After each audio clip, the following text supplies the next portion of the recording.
வணக்கம். நாடாளுமன்றத்திலேருந்து பார்த்தீங்கன்னா, தேர்தல் ஆணையம் வரைக்கும் ராகுல் காந்தி கிட்டத்தட்ட 300 எம்பிக்களோட இந்திய கூட்டணியில் இருக்க எம்பிக்கள் அவங்க எல்லாருமே தேர்தல் ஆணையத்தை முற்றுகையிட போகிறாங்க. எல்லாத்தையுமே தடுத்து அவங்கள சிறையில் ஒரு மண்டபத்தில் தூக்கி போடுறாங்க. என்ன காரணம், என்ன பிரச்சனை, ராகுல் காந்தி வைக்கிற குற்றச்சாட்டுகள் சரியா அப்படின்னு பார்த்தீங்கன்னா, அவர் வைக்கிற வாதங்களுக்கு தேர்தல் ஆணையம் பதில் சொல்லலை. அப்போயே பார்த்தீங்கன்னா, ராகுல் காந்தி வைக்கிற குற்றச்சாட்டு சரி அப்படிங்கிற மாதிரி தோணுது.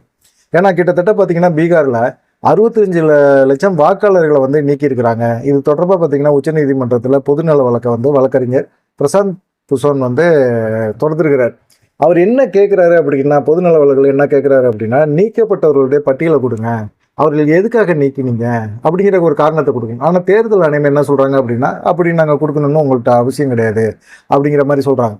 கிட்டத்தட்ட பீகாரில் ஒரு 3 லட்சம் பேருக்கு வீட்டு எண்ணை ஜீரோவில் போட்டு வச்சுருக்கிறாங்க. வீட்டு எண் ஜீரோ அப்படின்னா அவங்க யார், அவங்களுடைய ஓட்டு உரிமை என்னாச்சு அப்படிங்கிறது தான் ஒரு இதாக கேள்வியாக கேட்குறாங்க. ஆனால் இதுக்கான பதிலை தேர்தல் ஆணையம் சொல்லவே மாட்டேங்குது. இந்த விஷயத்தை ராகுல் காந்தி கையில் எடுத்து இவர் பண்ணுற இந்த விஷயம் இருக்குல்ல, இது மக்கள் மத்தியிலும் சரி, இந்திய கூட்டணியிலும் சரி, மிகப்பெரிய ஒரு வலுவான ஒரு இதை கொண்டு வந்திருக்கிறாங்க. ஏற்கனவே பார்த்தீங்கன்னா, இந்த மிஷினை வச்சு ஓட்டு போடுறதே தப்பு, மிஷினில் கோல்மால் பண்ணி ஜெயிக்கிறாங்க, வெற்றி பெறாங்க அப்படிங்கிற குற்றச்சாட்டு இருந்துக்கிட்டே இருக்குது. இதை தாண்டி பார்த்தீங்கன்னா, இப்போ வாக்காளர் பட்டியலையுமே பிரச்சனை பண்ணியிருக்காங்க அப்படிங்கிறத ராகுல் காந்தி ஒரு முன்னெடுத்து இதை சேர்த்துருக்கிறாரு, சொல்லியிருக்கிறாரு. அப்படிங்கும்போது இந்த விஷயம் பரபரப்பாக பேசப்பட்டுக்கிட்டே இருக்குது. அது ராகுல் காந்தி ஒரு சாதாரணமாக இந்த விஷயத்தை எடுத்து பேசலை, ஒரு ஆதாரம் இல்லாமல் பேசலை, ஆனால் ஆதாரத்தோடு பேசியிருக்கிறாரு. அந்த ஆதாரத்துக்காக அவர் மெனக்கட்டிருக்கிறாரு அப்படிங்கிற ஒரு விஷயமும் தெரியுது. இது எப்படியெல்லாம் வாக்காளர்களை நீக்கிறாங்க, எப்படி சேர்த்துருக்குறாங்க, எப்படி இவங்க பாஜகவுக்கு ஆதரவாக இருந்திருக்கிறாங்க, பாஜகவுக்கு எதிராக ஓட்டு போடுறாங்கல்ல, அவங்களெல்லாம் எப்படியெல்லாம் நீக்கியிருக்கிறாங்க அப்படிங்கிற ஒரு விஷயத்தை ராகுல் காந்தி தெளிவாக பத்திரிகையாளர்கள் கூப்பிட்டு சொல்லியிருக்கிறார். இது இல்லாமல் போலி வாக்காளர்களை எப்படி தேர்தல் ஆணையம் கண்டுபிடிச்சி அவங்கள நீக்கிறாங்க, இல்லை எப்படி புது வாக்காளர்களை சேர்க்குறாங்க அப்படிங்கிற ஒரு விஷயத்தை யாருக்கு தெரியும்? தேர்தல் ஆணையத்துக்கு தான் தெரியும். தேர்தல் ஆணையத்தில் கேட்டால் அந்த தரவுகளை தர மாட்டேங்கிறாங்க. ஆனால் ராகுல் காந்தி என்ன சொல்கிறாரு, இந்த டிஜிட்டல் தரவு பேப்பரில் கொடுத்துட்டு இருந்தாங்க, இப்போ டிஜிட்டல் தரவு தான். டிஜிட்டல் தரவு இப்போ ஒரு சட்டமன்ற தொகுதி இருக்குது அப்படின்னா, அந்த சட்டமன்ற தொகுதி சம்மந்தப்பட்ட வாக்காளர் பட்டியலை கண்டிப்பாக ஈஸியாக சுலபமாக உடனே கொடுத்துட முடியும். ஆனால் முன்ன மாதிரி பேப்பரில் கிடையாது, எல்லாமே டிஜிட்டலில் மாறிடுச்சு. அப்படிப்பட்ட ஒரு சூழ்நிலையில் இப்போ தேர்தல் ஆணையத்தில் கேட்டால் அதை கொடுக்க மாட்டேன்னு சொல்கிறாங்க. இதுதான் ராகுல் காந்தியோட குற்றச்சாட்டாக இருக்குது. எதுக்காக, எப்படிப்பா நீங்கள் கொடுக்க மாட்டேன்னு சொல்வீங்க? ஒரு கட்சியோட எதிர்கட்சி தலைவரோட மிக முக்கியமான ஒரு தலைவர் ராகுல் காந்தி அப்படிங்கும்போது அவர் தேர்தல் ஆணையத்தில் முறையிடுறாரு. தேர்தல் ஆணையம் அவருக்கான ஒரு சான்று, அவர் கேட்குற சான்றுகளை கொடுக்குறதுல என்ன இருக்குது? அப்போ தப்பு எங்கேயோ இருக்குது, தேர்தல் ஆணையத்தில் இருக்குது அப்படிங்கிறது புரியுது. தேர்தல் ஆணையம் யார் இயக்குறா? பாஜக இயக்குது. பாஜக திரும்ப வெற்றி பெறுவதற்கான வாய்ப்புகளை உருவாக்குறாங்க. இப்போ பீகார் தேர்தல் வரப்போகுது. இந்த தேர்தலில் இவங்க நிறைய கோல்மால் பண்ணியிருக்கிறாங்க அப்படிங்கிறது தான் ராகுல் காந்தியோட குற்றச்சாட்டு. கிட்டத்தட்ட நீங்கள் 65 லட்சம் வாக்காளர்களை காலி பண்ணியிருக்கிறீங்க, அவங்க யார் என்ன அப்படிங்கிற ஒரு கேள்வியை கேட்குறாங்க. இதுக்கு தேர்தல் ஆணையம் என்ன சொல்லுது அப்படின்னா, உங்கள் கட்சி சார்பாக ஒரு பூத்தில் ஏஜென்ட் இருப்பாங்க, கவுன்சிலர் இருப்பாங்க, அப்புறமா அந்தந்த மாவட்ட ஆட்சியர் இருப்பாங்க, இப்படி எல்லாருமே இருக்கிறாங்க. எப்படி பாஜகவுக்கு ஆதரவாக செயல்பட முடியும் அப்படிங்கிறது தான் அவங்களுடைய கேள்வியாக இருக்குது. தேர்தல் சமயத்தில் பார்த்தீங்கன்னா, பாஜகவுக்கு கடைசி நேரத்தில் ஓட்டுகள் அதிக அளவில் வந்துருக்கு. தேர்தல் முடிய போகிற சமயத்தில் அதிக அளவில் ஓட்டுகள் விழுகுது. அது குறிப்பாக பாஜகவுக்கு தான் விழுந்திருக்கு அப்படிங்கிற குற்றச்சாட்டையும் ராகுல் காந்தி வைக்கிறாங்க. எப்படி கடைசி நேரத்தில் எல்லாருமே வாக்குப்பதிவில் போய் பாஜகவுக்கு ஆதரவாக போடுறாங்க அப்படிங்கிற மாதிரிக்கு எல்லா இடத்துலையுமே அது நடக்குது. அது சாதாரணமாக பார்த்தீங்கன்னா, கடைசி நேரத்தில் காலையில் ரொம்ப சுலபமாக போய் போட்டு வந்துடுறாங்க. இல்லை மத்தியானத்தில் வெயில் ஜாஸ்தியோ இல்லை மழையோ ஏதோ ஒன்று இருக்கும் அப்படிங்கிறனால அவங்க போகிறதில்ல. மேக்சிமம் வெயில் அதிகமாக இருக்குன்னு தான் போக மாட்டாங்க. அதை தாண்டி சாயந்தரம் போல் போயிட்டு சவாசமாக போயிட்டு அப்போ கும்பல் இருக்காது அப்படிங்கிற ஒரு எண்ணத்தில் ஓட்டு போடுவாங்க. ஆனால் இதை ராகுல் காந்தி ஒரு கேள்வியாக கேட்குறாரு, கடைசி நேரத்தில் உழுகிற ஓட்டுகள் எல்லாமே பாஜகவுக்கு சாதகமாக உழுவுது, கடைசி நேரத்தில் மற்ற கட்சிகளுக்கு ஓட்டே உழுவ மாட்டேங்குது, இது எப்படி? தேர்தல் ஆணையம் இது தெரியாமல் நடத்துதா? தேர்தல் ஆணையத்துக்கு இது கண்டிப்பாக தெரியும் அப்படின்னு சொல்லிட்டு கிட்டத்தட்ட ஒரு 300 எம்பிகளோட இந்த தேர்தல் நடைமுறை இருக்குல்ல, இது ஜனநாயகத்துக்கு விரோதமானதாக செயல்பட்டுக்கிட்டு இருக்காங்க தேர்தல் ஆணையம் அப்படின்னு சொல்லிட்டு தேர்தல் ஆணையத்து மேலே எனக்கு நம்பிக்கை இல்லை அப்படிங்கிற ஒரு குற்றச்சாட்டையுமே வைக்கிறார். இப்போ சம்மந்தப்பட்ட வாக்குச்சாவடிகளில் பூத் ஏஜென்ட் அப்படின்னு சொல்லி இருப்பாங்க. அந்த மாதிரி பூத் ஏஜென்ட்லாம் இருக்கிறவங்க அதிகமாக மக்கள் கடைசி நேரத்தில் வாக்களிச்சாங்களா அப்படின்னு பார்த்தா இல்லைன்னு தான் சொல்கிறாங்க. அவங்க இல்லை கடைசி நேரத்தில் வரலை அப்படின்னா அப்புறம் அந்த வாக்குப்பதிவு எப்படி நடந்தது? அப்போ அந்த வாக்குச்சாவடிகளில் இருக்கிற அதிகாரிகளை அவங்களே பாஜகவுக்கு போட்டு விட்டாங்களா அப்படிங்கிற ஒரு கேள்வி கேட்கும். யார் யார் ஓட்டு போட வரல அப்படின்னு ஒரு லிஸ்ட் எடுத்து அந்த ஓட்டு எண்களை வச்சு அவங்களாவே ஓட்டு போட்டு விட்டாங்களோ அப்படிங்கிற ஒரு கேள்வியெல்லாம் வருது. அதே போல் பார்த்தீங்கன்னா சிசிடிவி கேமரா பதிவுகள் இதெல்லாம் வச்சு பார்க்கும்போது பார்த்தீங்கன்னா கடைசி நேரத்தில் வந்திருக்கிறாங்க, ஒரு கும்பலாக வந்திருக்குது அப்படிங்கிறது தெரியுது. அந்த சிசிடிவி காட்சியாவது கொடுங்கப்பான்னா அதையும் தர மாட்டேறாங்க. எப்படி பாஜக ஆள்ற மாநிலங்களில் மட்டும் பார்த்தீங்கன்னா போலி வாக்காளர்களை சேர்க்குறாங்க. அதே போல் எதிர்க்கட்சிகளை வந்து அவங்களுக்கு ஆதரவாக செயல்படுற முக்கியமான தலைவர்கள், முக்கியமான கட்சி நிர்வாகிகள் இவங்களுடைய வாக்குகளை விட்டு இவங்க சம்பந்தப்பட்ட அந்த எதிர்க்கட்சிகளுக்கு ஓட்டு போடக்கூடிய, குறிப்பாக காங்கிரஸ் மற்ற கட்சிகளுக்கு ஓட்டு போடக்கூடிய அந்த வாக்காளர்கள் லிஸ்ட்டை வந்து உடச்சி விட்றாங்க. இது எப்படி சாத்தியமாகுது அப்படிங்கிறது தான் இப்போ வந்து ராகுல் காந்தி வச்சிருக்க குற்றச்சாட்டு. இதில் வந்து பாஜகவும் தேர்தல் ஆணையம் இணைஞ்சு தான் செயல்பட்டுருக்காங்க. அதனால தான் வந்து பாஜக வந்து தொடர்ந்து வெற்றி பெற முடியுது. அவங்க காங்கிரஸ் வந்து தொடர்ந்து தோல்வியை சந்திச்சுக்கிட்டே இருக்கு. இது வந்து தேர்தல் ஆணையம் கூட இருந்து பாஜகவுக்கு சப்போர்ட் பண்ணுறாங்க அப்படிங்கிற மாதிரி இருக்குது. மோசடியில் ஈடுபடுறாங்க, மற்ற கட்சிகளை வளர விட மாட்டேறாங்க. மற்ற கட்சிகளுக்கு மக்கள் ஓட்டு போட்டாலும் அது வந்து பாஜகவுக்கு ஓட்டாக மாறி போயிட்டே இருக்குது அப்படிங்கிற ஒரு குற்றச்சாட்டை சொல்கிறாங்க. ஏன்னா இதில் வந்து இப்போ வந்து ஒரு மக்கள் வந்து காங்கிரஸுக்கு ஓட்டு போடுறாங்க அப்படின்னா அவங்க வந்து திடீர்னு பார்த்தீங்கன்னா அவங்க ஓட்டு பாஜகவுக்கு விழுந்திருக்கு அப்படின்னா அவங்க என்ன செய்வாங்க? அவங்க என்னுடைய ஓட்டு நீ யார் பாஜகவுக்கு போட்ட அப்படிங்கிற ஒரு கேள்வியை கேட்கலாம். ஆனால் பாதிக்கப்பட்டவங்க கேட்க முடியாத ஒரு சூழ்நிலை இருக்குது அப்படிங்கிற மாதிரி ராகுல் காந்தி தொடர்ந்து வச்சுக்கிட்டு இருக்காரு. சண்டிகாரில் பார்த்தீங்கன்னா ஒரு மேயர் தேர்தல் இப்படி தான் நடந்தது. ஆனால் அந்த மேயர் தேர்தலில் கடைசி நேரத்தில் பார்த்தீங்கன்னா சிசிடிவி ஃபுட்டேஜ் இருந்தனால அங்கே வந்து பாஜக வெற்றி பெற முடியாத ஒரு சூழ்நிலை ஆகிப்போச்சு.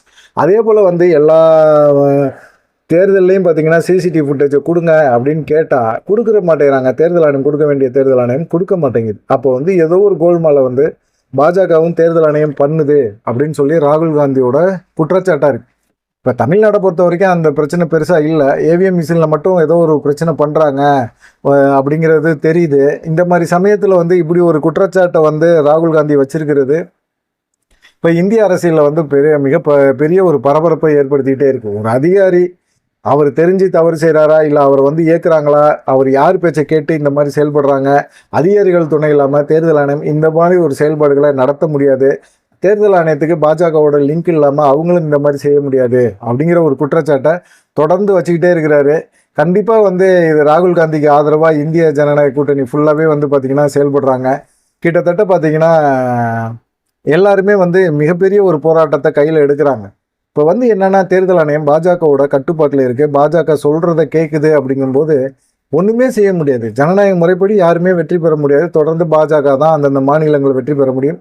எங்கேயோ காங்கிரஸ் சில இடங்களில் வெற்றி பெற முடியும் அப்படிங்கிற மாதிரி தான் இப்போ ஒரு சூழ்நிலை உருவாகி போச்சு அப்படிங்கிற மாதிரி சொல்கிறாங்க. தொடர்ந்து இப்படி ஒரு பிரச்சனை ஓடிக்கிட்டே இருக்கு. சொல்ல வேண்டியது வந்து ராகுல் காந்திக்கு பதில் சொல்ல வேண்டிய தேர்தல் ஆணையம் நாங்கள் பதில் சொல்ல முடியாது அப்படிங்கிற மாதிரி ஒரு சூழ்நிலையில் இருக்காங்க. உச்சநீதிமன்றத்தில் பிரசாந்த் பூஷன் வழக்கறிஞர் அவர் வந்து பொதுநல வழக்கு போட்டிருக்கிறாரு. உச்சநீதிமன்றம் என்ன சொல்ல போகுது அப்படிங்கிற ஒரு இது இருக்குது. ஆனால் ராகுல் காந்தியோட குற்றச்சாட்டில் வந்து எஸ்ஐஆரில் வந்து சில சிக்கலாக இருக்குது, சில சிக்கல்கள் இருக்குது, இதை வந்து தேர்தல் ஆணையம் மறைக்கிறாங்க, இந்த நடவடிக்கை வந்து தவறு அப்படிங்கிற குற்றச்சாட்டை வந்து தொடர்ந்து வைக்கிறார். இப்போ 2024 நடந்த நாடாளுமன்ற தேர்தலில் இந்த தவறு நடந்திருக்குது. எங்கெல்லாம் வந்து பாஜகவுக்கு எதிராக ஓட்டு போடுவாங்களோ அவங்களுடைய அந்த ஓட்டு லிஸ்ட்டில் இருக்கிற வாக்காளர்களை வந்து தூக்கிட்டு அவங்களுக்கு பதிலாக வந்து பார்த்திங்கன்னா வேறு ஆட்களை போட்டிருக்கிறாங்க அப்படிங்கிற மாதிரி சொல்கிறாங்க.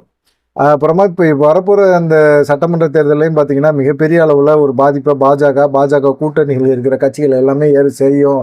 அப்படி ஒரு சூழ்நிலை தமிழ்நாட்டு கூட வர்றதுக்கு வாய்ப்பு இருக்குது அப்படிங்கன்னு சொல்லி இப்போ தமிழ்நாட்டிலையும் கொஞ்சம் பயப்பட ஆரம்பிச்சிருக்கிறாங்க. இப்போ வந்து பார்த்திங்கன்னா எஸ்ஐஆர் அந்த தமிழ்நாட்டுக்கு வரும்போது என்னென்ன செய்ய வேண்டிய முக்கியமான பிரச்சனைகள் இருக்குது அப்படிங்கிறத திமுக வந்து இப்போ அவங்களுடைய வழக்கறிஞர் டீமெல்லாம் இருக்குல்ல, அவங்கெல்லாம் வந்து தேர்தல் ஆணையத்துக்கு வந்து இது பண்ணியிருக்காங்க. தேர்தல் ஆணையத்தில் வந்து ஒரு வாக்காளரை இது பண்ணணும்னா ஆதார் மற்றும் குடும்ப அட்டை இருந்தால் போதும், அது குடியுரிமை இருந்தால் போதும், அந்த இதை வச்சு கூட நம்ம ஓட்டு போட்டுட்டு போயிடலாம். ஆனால் இப்போ வந்து பார்த்திங்கன்னா அதை தாண்டி தேர்தல் ஆணையம் சில கட்டுப்பாடுகளை விதிக்கிறாங்க. அதுக்கெல்லாம் கொடுக்குறாங்களா என்னன்னு கூட தெரியல. இப்போ வந்து தேர்தல் ஆணையம் வந்து தமிழ்நாடு மேற்கு வங்காளத்தில் வந்து இப்போ சட்டமன்ற தேர்தல் வரப்போகுது. திமுக கொஞ்சம் எச்சரிக்கையாக இருக்கணும் அப்படின்னு சொல்லிட்டு இருக்கிறாங்க.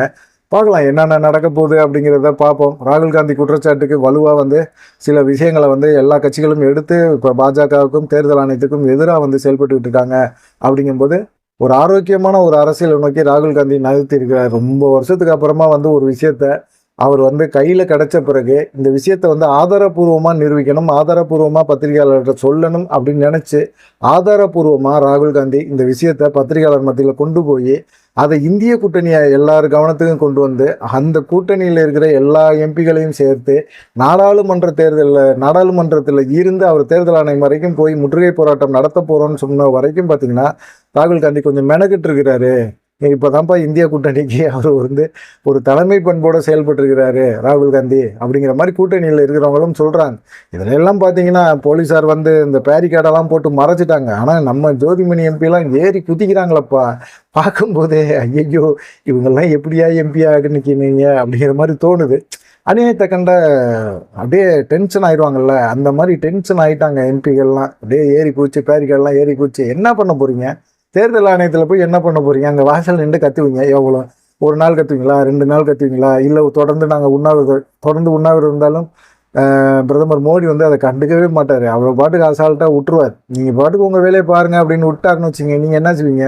ஒரு 10 நாள் இருப்பீங்களா? அப்புறமா நீங்களே வந்து நாங்கள் பார்த்துக்குறோம், நீதிமன்றத்தில் பார்த்துக்குறோன்னு. இப்போ தான் நீதிமன்றத்தில் உச்சநீதிமன்றத்தில் முறையிட்டு இருக்கீங்களே, அப்புறமா எதுக்காக திரும்பவும் தேர்தல் ஆணையத்தில் இது பண்ணிடுறீங்க? தேர்தல் ஆணையம் அப்படிங்கிறது ஜனநாயக முறைப்படி நடக்கலை உங்கள் குற்றச்சாட்டு. இதை எப்படி தேர்தல் ஆணையம் கையாள போகுது, எப்படி ஹேண்டில் பண்ண போகுது?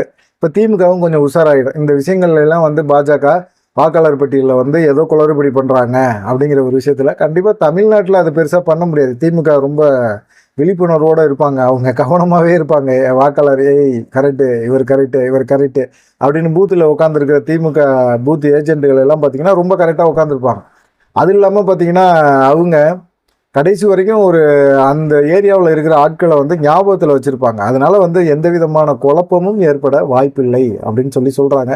எந்த தேர்தல் ஆணையம் வந்து எந்த மாதிரி வந்து வாக்காளர்களை நீக்கினாலும் சேர்த்தாலும் அதை பற்றி கவலைப்படாமல் கண்டிப்பாக தேர்தல் ஆணையம் ஒரு முடிவு திமுக வந்து தேர்தலை சந்திக்கும், தைரியமாக சந்திக்கும் அப்படின்னு சொல்கிறாங்க. ராகுல் காந்திக்கு வந்து இப்போ வந்து இவ்வளோ பெரிய ஒரு சப்போர்ட் ஆதரவு, ராகுல் காந்தி வைக்கிற குற்றச்சாட்டு நியாயமான ஒரு குற்றச்சாட்டு அப்படின்னு சொல்லி கூட்டணி கட்சிகள் எல்லாமே சொல்கிறாங்க. இப்போ கூட்டணி கட்சிகளை ஒருங்கிணைத்ததில் ராகுல் காந்திக்கு ஒரு பிரம்மாண்டமான ஒரு வரவேற்பு இருக்கு அப்படின்னு சொல்கிறாங்க. நீங்கள் என்ன நினைக்கிறீங்க ராகுல் காந்தியை பற்றி அப்படிங்கிற ஒரு விஷயத்தை? ராகுல் காந்தி இப்போ கையில் எடுத்திருக்க இந்த விஷயத்தை பற்றி எப்படி பார்க்குறீங்க அப்படிங்கிறத மறக்காம கமெண்ட் பண்ணுங்கள். நன்றி, வணக்கம்.